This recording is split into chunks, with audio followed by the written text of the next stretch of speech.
good win for us.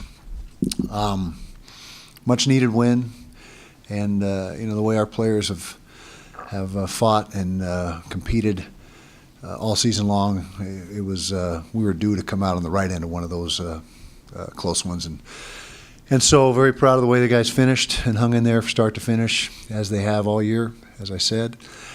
Biggest difference in the game, or the biggest reason for our success, in my opinion, was our ability to run the football efficiently and against a very good front seven of Stanford, and that really was in my assessment, the biggest factor in being able to win the game is to put up the rushing numbers that we did, and offensive line, obviously a huge reason for that.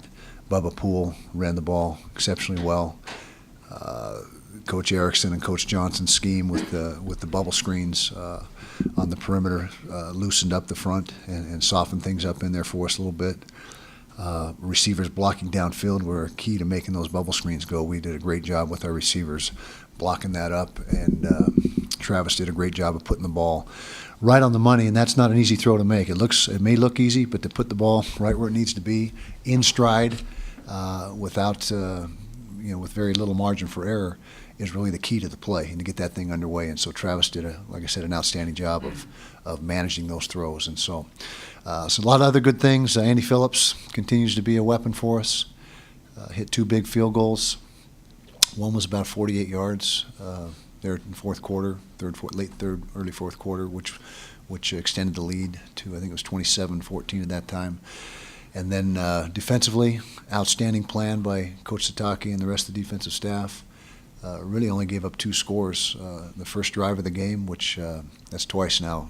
2 games in a row we've given up touchdowns on the first drive, so we got to get that corrected. But other than that, there wasn't another offensive touchdown by Stanford until about midway through the fourth quarter. So a lot of positives to build on. Now this game, is big, like I said, but it can be magnified if we're able to build on it and do some good things going forward.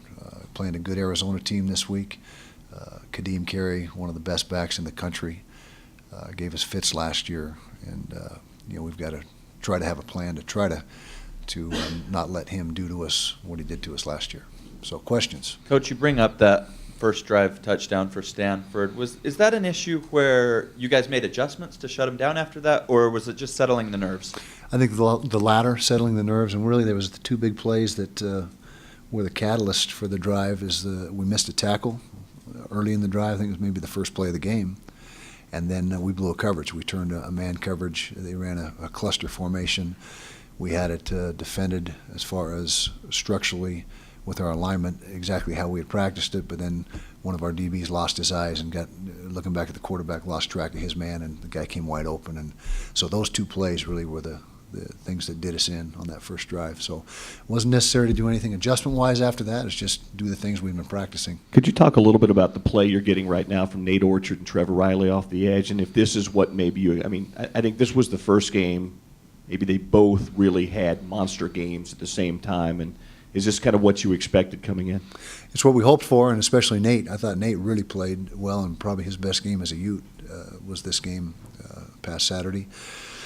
Defensive line as a whole is doing very good things. I was very optimistic about those guys from the way back in fall camp, saying even though we lost Starr and the Kruger brothers and some really good players, that we expected to have one of the best, if not the best, defensive fronts in the conference.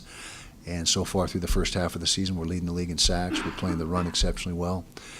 Tenny Palapoy, is a big reason for that. We mentioned Trevor and Nate, but Tenny is really the anchor of the interior guys, and so it's a situation where we're getting outstanding play up front, and it needs to continue. And to answer your question, we envision getting good pressure off the edge from Nate and Trevor, and they've given us just that. Where did you find this kicker again? And when did you know, Kyle, that he was going to be perfect through this many games? Okay. When did we find him? He sent a tape to us. I say us, really came straight to Jay Hill. I want to say not last summer, but the summer prior. And, he was a skier, obviously, but was on the Olympic ski team or getting ready to be on the Olympic ski team. And joined the program, was not really anything sensational when he first joined the program. He's gotten better since he got in our program. And that's a credit to Coach Hill and coaching him up and helping him develop. And we've had a feeling in fall camp that we may have stumbled upon a pretty good kicker. We had no idea for sure because he hadn't kicked in front of anybody ever at any level, and so there was a lot of unknowns in that respect. But in spring ball, there really wasn't much separation. It wasn't until fall camp that he really started to pull away from the rest of the kickers, and we were thinking, hey, we might have a guy that's pretty good for us. And then as the season started to unfold, and he just made kick after kick after kick, and that's just continued. And so we're very excited about it. So no longer do we go to soccer fields for kickers. We go to the slopes and try to find those guys. Kyle, I want to ask you about your friend Andy Reid and Alex Smith being undefeated at the Chiefs. Did you have a sense that they would be a good partnership? I did, and I had conversation with Andy about that potential move, and gave Alex my 100% endorsement. And it's been a good match. They're doing great. And by the way, Andy's a closet Ute, and not a lot of people know that. But Andy Reid wears Ute gear constantly, and he's a closet Ute. And actually, that wouldn't be a closet Ute if you wear your Ute gear constantly. But anyways, very proud of those guys and what they've accomplished, what they're doing there in Kansas City. Got another big win yesterday, and couldn't be happier for two guys that I really care a lot about.